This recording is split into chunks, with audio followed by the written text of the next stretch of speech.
نرجع تاني ونروح ل ايه؟ هنروح لألان ديلول ولا نروح لمين؟ ألان ديلول اللي معانا. لا لا لا لا سيلفستر ستالوني طبعا. معانا انطونيو بانديراس لان هو اسباني وبيكلم الاسبانيه. معانا الكابتن المدرب العام والكابتن الكبير كابتن محمود فايز. يا كابتن محمود. توم كروز. اخبارك ايه يا عم؟ الحاجه الشياكه دي والحاجه ومع ميسي امبارح ده ربنا يخليك يا حبيبي، ربنا يخليك والله. بعد ما عندكم والله بجد.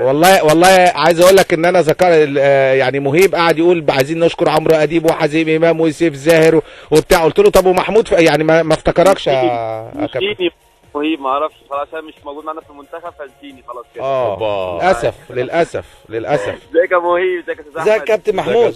طب انا ما قلتش حاجه يا كابتن خالد. لا انت قلت ممكن يعني شكلا يمثل في السينما. طيب قلت وجه. بص اصل انت عارف وجه سينمائيه. الكابتن خالد بيحب، انت فاهم يعني ايه، بيحب دايما كده يألف بين قلوب الناس يعني انت فاهم. هو مؤلف يعني. بس على فكره لما تقول وجه سينمائي اولا ما تقول وجه سينمائي ده بتقلل منه، لان هو هو مدرب ولاعيب كوره ووجه كروي. لا ملوش علاقه بالسينما خالص. بس يبعدوا عن الكوره يعني. طبعا لازم يبعد عن الكوره. والله وجه سينمائي. انت متجوز يا كابتن محمود ولا مشرفه؟ طبعا متجوز ما شاء الله ربنا يخلي له. متجوز تقريبا كولومبيا. طب اقول لك ايه، تشجع كولومبيا بقى؟ طبعا والله غصب عنك ولا؟ هاخد جنسيه قريب ان شاء الله. ولادك عندك ايه يا كابتن محمود؟ عندي ادهم وليندا. ادهم كام سنه؟ ادهم 9. معظم وقته كان متربي بره مصر. يعني بين دول خليجيه وبين الدول العربيه معظم الوقت طبعا يعني، وشويه طبعا في مصر في الاول. طب وبيتكلم دلوقتي عربي ولا لا؟ لا بيتكلم عربي طبعا، بيتكلم عربي. وليندا تميمه المنتخب طبعا. وليندا طبعا ماتش ليندا. تميمه. انت عارف ان في اغنيه زمان يا كابتن اسمها ليندا؟ طبعا عارفها طبعا. هجيبها لها على اليوتيوب. طيب كابتن محمود عايزين نقول لك انطباعك ايه عن ميسي؟ والله هو شخصيه متواضعه جدا، بسيطه جدا، سهله، قدراته كلها اعتقد يعني هو يعني ايه، مش هقول لك ما بيعرفش بس هو تحس موهبته اكتر في الملعب. يعني هو في الملعب بيبقى شخصيه مختلفه خالص بالظبط كده. هو ما عندوش كاريزمه الكلام الله لكن عنده كاريزمه اللعب، ودي على فكره عند ناس كتير على فكره ومواهب كبير. انت عارف ان مارادونا كده برضو. مارادونا بس مارادونا اخيرا ابتدى يتحرك وابتدى لما بقى سفير في دوله. لا انا بقول لك هو بيتكلم يلعب. هو بيلعب بيلعب ميسي يعني هو اكتر موهبته اكتر في اللعب طبعا. هو في الكلام خجول قوي، بسيط قوي يعني. طب مجدي عبد الغني قال امبارح في مداخله تليفونيه مع CBC مع الكابتن احمد جلال معايا طبعا ناقد رياضي، قال ان هو مغرور. مش حقيقي ده؟ لا مش مغرور خالص يعني. هو ممكن الانطباع ان هو خجول ومش متكلم، البعض يعتقد ان هو مغرور. بص هو ساعات الناس بتقول على محمد صلاح ان هو مغرور. هو محمد صلاح مش مغرور خالص. هو محمد صلاح برضو في حته خجل كده شويه. هو ابتدى يتغلب عليه في الفتره الاخيره لكن ده خجل مش غرور خالص ولا لا خالص. انا خدت انطباع عن محمد صلاح غريب جدا يا جماعه، ان تقريبا اللاعب المصري الوحيد اللي ما بيجيب جون عالمي ما بيفرحش قوي. غريب صح؟ ده خضنا في ماتش غانا.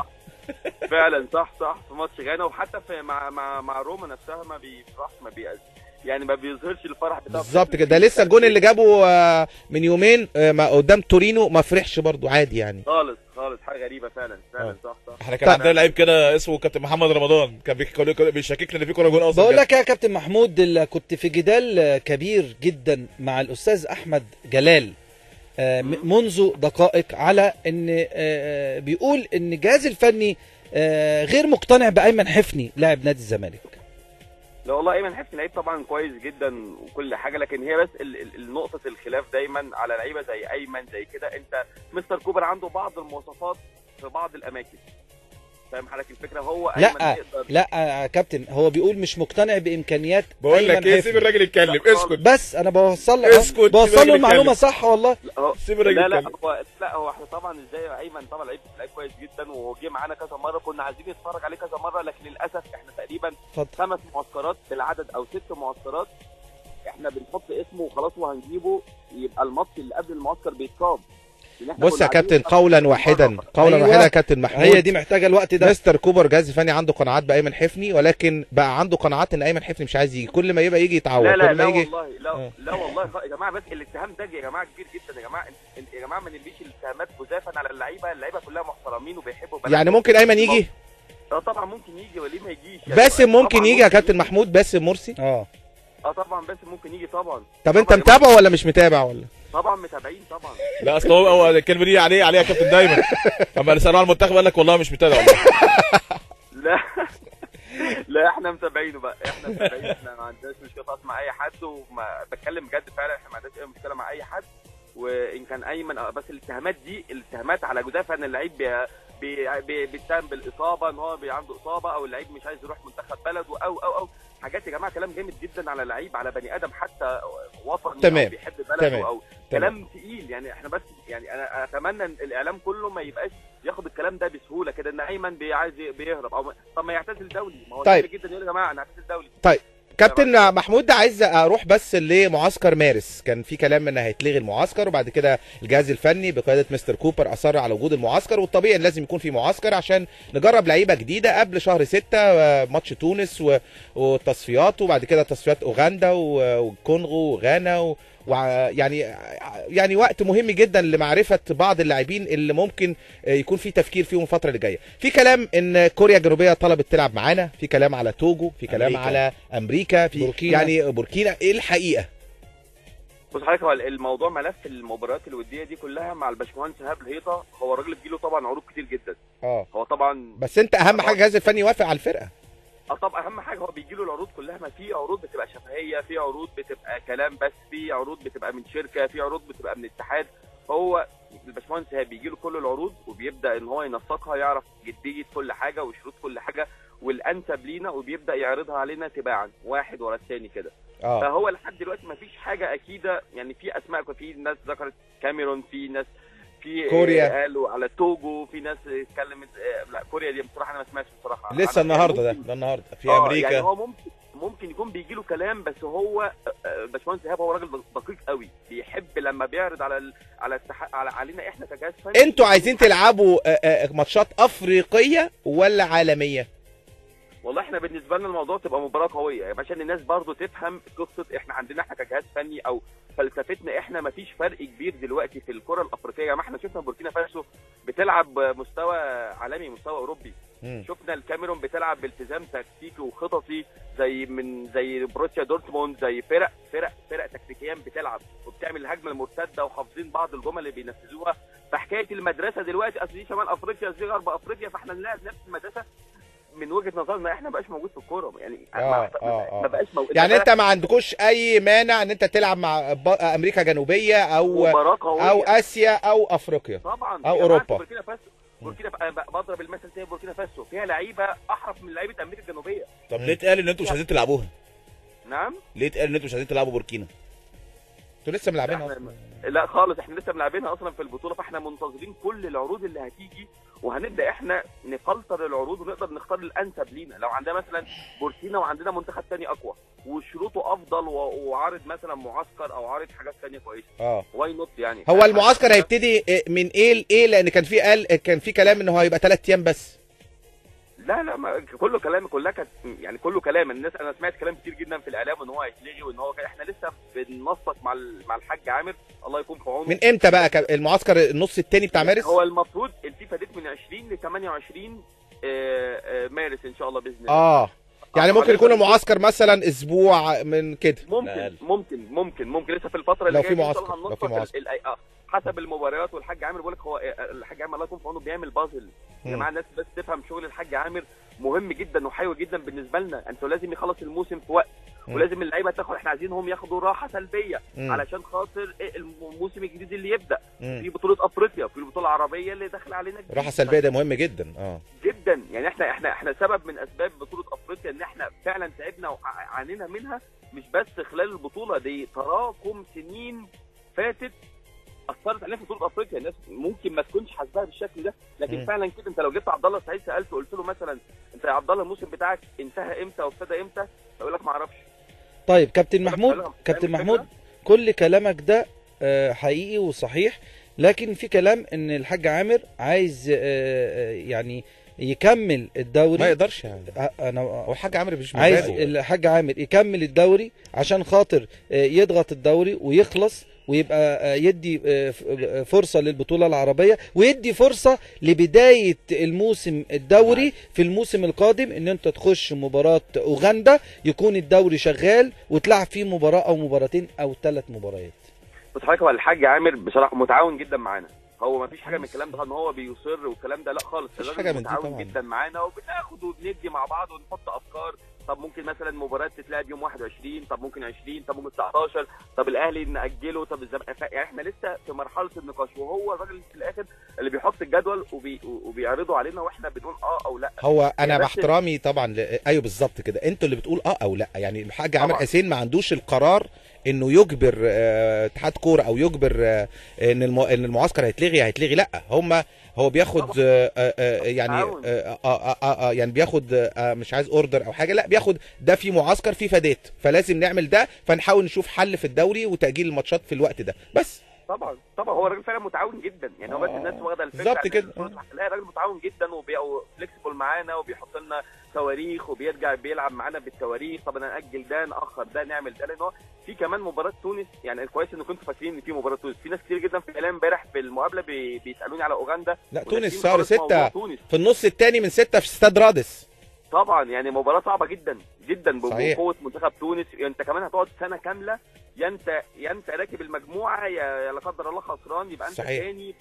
فيبقى الوصول لبطوله دلوقتي افريقيا بقى صعب جدا. انت واحد من الاثنين هيصعد، يا تونس يا مصر.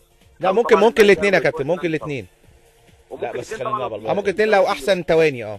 بس احنا بنتكلم على اللي هو الشور، هو واحد هيصعد صحيح، مصر او تونس. طيب الموضوع بقى صعب الوصول لبطوله افريقيا. طيب عايز اسالك سؤال بقى، لان في كلام بعد بطوله افريقيا بيبقى في تقييم لل 23 لاعب اللي كانوا متواجدين معاكم. طبيعي ومنطقي ان انت من خلال عشرتك وقعدتك وتمريناتك بتعرف تتعرف اكتر على اللعيبه، خصوصا ما بيلعبوا ماتشات رسميه، الضغوط اللي ممكن يتعرضوا عليها، الثبات الانفعالي، القدره على تحمل الضغوط، القدره البدنيه. كل ده بيخلي ان انت بيبقى ليك قناعات بمجموعه معينه 17 18، وفي مثلا عدم قناعات ب4 5 6. عشان كده بتفكر ان انت تعمل معسكر في شهر 3 ان انت تدخل لعيبه جداد مع الفريق. هل ال 23 دول هم طبعا من القوام الاساسي ممكن يكون في تفكير في استبعاد بعضهم لان هم ممكن ما يكونوش رجال المرحله القادمه واستقدام لاعبين جدد؟ طبعا ممكن بنسبه كبيره. هو برضه احنا في منتخب، احنا مش في نادي. فالمنتخب دايما على حسب حاله اللاعب في الفتره اللي احنا نعمل فيها المعسكر او قبل المباراه الوديه. على حسب طبعا احنا في شهر مارس لسه فاضل شهر تقريبا. فانت عقبال ما يجي 20 مارس ان شاء الله هنشوف حاله اللعيبه اللي كانت موجوده معانا. مش هضحك عليك واقول لك هنغير 10 لعيبه او 8 لعيبه او لا، هيبقى طبعا تغييرات برضه على الاقل 4 5 مثلا. هيبقى في قوام احنا مش شغالين عليه، وفي ناس كتير هنتفرج عليها مستنيينها انها تلعب تأدي في زي مين يا كابتن محمود؟ يعني قول لي اسامي. في كتير كانت معانا، في ناس اصلا يعني بنتكلم على احمد جمعه، على عمرو مرعي، مصطفى فتحي، رامي ربيع، محمد ابراهيم، وليد سليمان، مؤمن زكريا. ما كل دول كانوا موجودين اوريدي معانا. بس هو بس النقطه اللعيبه اللي هتيجي في لعيبه مكانها هتخرج. ما انت مثلا لو هنتكلم في وينجات، هنجيب 2 وينجين جداد، يبقى لازم في ناس هتخرج. فانت عندك كمان باك ليفت، انت عندك مشكله في الباك ليفت. يعني الباك ليفت عندنا كريم يا جماعه. كريم لعيب كويس جدا. جدا الناس، بس ان هو عشان الناس ما تظلموش، او هو لعيب عنده 20 سنه بس لسه يعني كان قلقان من الماتش قوي. اول مباراه ليه رسميه قصاد المغرب، مباراه ما كانتش سهله. يعني هو مباراه ما كانتش سهله عليه، مباراه صعبه على حتى على عبد الشافي لو كان لعب، مباراه صعبه عليه. وهم كمان عندهم الولد جيرار ده كان بيلعب. عندهم لعبه كانوا بيعملوها يقطع في ظهر كريم. بس خلاص فكره ان احمد فتحي يلعب باك ليفت دي خلاص مش تبقى تاني، مش موجوده تاني يعني، لان انت خلاص ما عندكش بطوله مجمعه يعني. لا طبعا ده كان ظرف طبعا. احنا اضطرينا نلعبه كده، كان في ظرف معين في المباراه فاضطرينا ان احنا نلعبه، كان اصابه لعيب. هل جنش من ضمن برضو الاسماء اللي ممكن تكون موجوده وعواد طبعا لو ليه يعني دايما. هل مشكله شريف اكرامي وكابتن احمد ناجي ما تاثرش على وجود شريف؟ هو ما كانش فيه مشكله اصلا يا جماعه، والله يا جماعه الناس بس برضو الاعلام ارجع اقول تاني الناس ضخمت الامور جدا. بس ما تحلفش يا كابتن، ده كتب على كلام مهاترات وبتاع كابتن شريف. ما هو خد اذن كابتن احمد وقال يا كابتن احمد ممكن اقف ادافع عن نفسي، انا عارف انك انت ايه وجهه نظرك، انك انت ناس هجمتك فانت كنت عايز تدافع، فقلت انها ما كانتش اصابه، هو مش بمعنى انها اصابه. فخد اذن كابتن احمد ناجي وخد اذن مستر كوبر، قال له انا هدافع عن نفسي ضد الاعلام والناس اللي بتتصل معايا. طيب رايك كابتن محمود وانتوا كنتوا متواجدين في تكريم ماتش السوبر وما تعرض له اسامه نبيه؟ والله ده جزء بس بسيط، الناس بس يعني ضخمت الامور، برضه هو كان جزء بسيط جدا اللي من جماهير الاهلي اللي قال كده، لكن بقيه الجماهير قعدت تسقف، واحنا حتى لما طلعنا في وسط المقصوره طلعنا في وسط جماهير الاهلي. بس اسامه كان زعلان. نعم اسامه كان زعلان باين عليه. كان زعلان طبعا، بس هم كانوا جزء، كانوا حوالي 1000 واحد 2000 واحد اللي قال الكلام ده، لكن بقيه دول مش مقياس لجماهير النادي الاهلي. لا طبعا، لا طبعا، احنا بنتكلم على الموقف مش بنتكلم على الكميه. يعني نقول تعصب، نقول فهم غلط للامور، نقول ان ما كانش في مكانه قصاد دوله عربيه، لكن جماهير الاهلي ككل احنا بقول لحضرتك احنا طلعنا في وسط جماهير الاهلي. بص يا كابتن، احنا دلوقتي مش في كلام على جماهير الاهلي والزمالك، لان بدليل كمان ان جماهير الزمالك غلطت غلط كبير بان هم سبوا كابتن صالح سليم او عائله صالح سليم، فاحنا ضد اي خروج سواء داخل او خارج مصر. يعني احنا مش عايزين نتكلم ان احنا بره مصر، مش معنى كده ان جوه مصر نشتم زي ما احنا عايزين، لا احنا عايزين نكون مساندين الفتره الجايه. الحاجه اكتر كمان كان بره مصر قصاد العرب وكده، كانوا لهم قاعدين وكان في مذيعين عرب كانوا موجودين وكده. اتصدمت انت ومستر كوبر واسامه في الماتش؟ ماتش ايه بتاع الاهلي والزمالك؟ اتصدمت ولا كنت متوقعين؟ كنا متوقعين ان اللعيبه هتبقى مرهقه، هتبقى تعبانه، هيبقى في ضغط، كنا متوقعين المباراه الفاينل من مباراه واحده وفي ضغط. هل في لعيب لفت نظرك ما كانش موجود في المنتخب في الفرقتين؟ والله لا، يعني ما اتكلمناش بصراحه في اكيد جنش اكيد اجاي جنش طبعا تألق. اجاي لعيب كويس، والله لعيب كويس جدا بس ما هتقول لي اجاي يخش المنتخب وانا اقول له مبروك ان انت خدت كاس السوبر. ليه اجاي كان احسن لعيب في مباراه السوبر وجهه نظر صحيح، خصوصا في الدقيقه 88 كمان حط كوره حلوه قوي. عشان الكوره اللي ضيعها كابتن محمود. يعني اكلمك بقى كابتن محمود عن الحاجات الكواليس اللي حصلت في حوار ميسي امبارح. لماذا سجل الحوار؟ عشان هو لازم يشوفه. هو طبعا هم بينتظروا دايما ان مثلا لو في سؤال خارج مثلا، هم بيبقوا متفقين على 5-6 اسئله ان هو ما يطلعش عنها الاسئله، فهم دايما الناس دي بيبقى خايفين مثلا لو لايف ان مثلا حد من المذيع او كده يقول حاجه تكون خارج النطاق. طب هو زعل ليه؟ يقال ان هو زعل عشان الاستاذ عمرو اديب زود الاسئله؟ لا خالص، ما زودش الاسئله، هو كان في اتفاق كده عن كذا حاجه، ان مثلا ما نتكلمش عن باريس سان جيرمان، فهو مستر عمرو كل قاله له ان المصريين بيحبوك بيدعموك واقفين وراك. ايه تاني يا فندم غير باريس سان جيرمان؟ كان في محظورات ايه تاني؟ اي حاجات دعايه او كده طبعا ممنوع ان هو يقولها. ان هو الراجل جواب بسيط جدا، ومش هو اللي بيتكلم، هو في بتاع 15 واحد وراه هم اللي بيقولوا ده. هو كان جاي هو واخواته يا كابتن؟ كان جاي هو واخواته ووكيل اعماله واخواته ولاد كلهم؟ ولاد كلهم ولاد. اكبر منه ولا اصغر؟ اكبر، كلهم اكبر منه ولادين تقريبا اكبر منه الاثنين تقريبا. كان جاي في طياره خاصه؟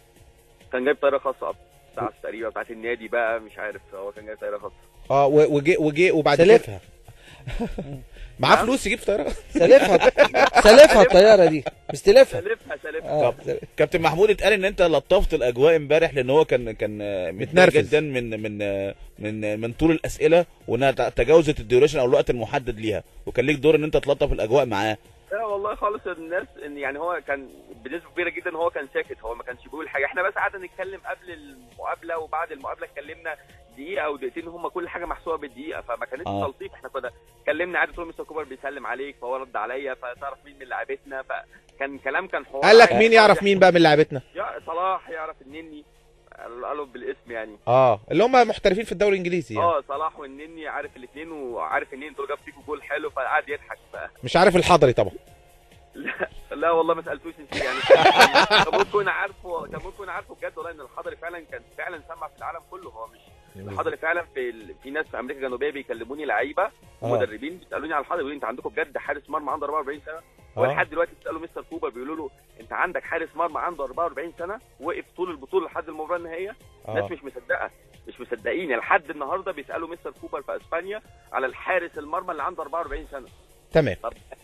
طب ده عامل ازاي؟ طب ده بيعمل ايه؟ طب هو ورى لهم صور ورى لهم المرمى اللي هو واقف في المرمى، فالناس طبعا اندهشت جدا. وفعلا اسطوره عصام الحضري صحيح، لان هو طبعا بيغير مفاهيم عشناها سنين طويله.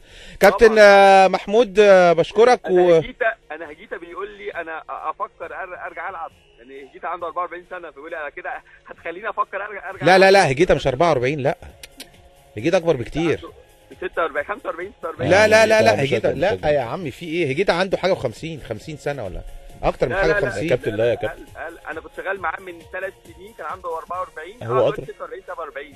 طيب هجيتا كان واقف في سنه 90. ايوه ماشي، ممكن يكون صغير يا ايوه 90 90 طب هطلعها لك من على اليوتيوب. ايوه 90 النهارده كام سنه يا كابتن؟ بيتر 27 سنه. تمام. هو كان عنده مثلا في الوقت ده كام؟ كان 23 24. طيب يبقى صح. ده شنبه كان عنده 21 لوحده. شنبه زوف لما كان عنده 40 سنه كنا بنقول عنده 40 سنه. كاس العالم 82 عنده 40 41 يعني. صحيح. طمنا بس يا كابتن اخيرا على اصابه النني اللي حصلت في ماتش ساوثن يونايتد اول امبارح. لا بسيطه ان شاء الله، انا كلمته اتصلت بيه فان شاء الله، بس كان بيعمل اشعه وكده فلسه هيبلغني بالموقف النهائي النهارده ان شاء الله باذن الله. ان شاء الله خير. تمام. كابتن محمود فايز مدرب العام لمنتخب مصر كان معانا على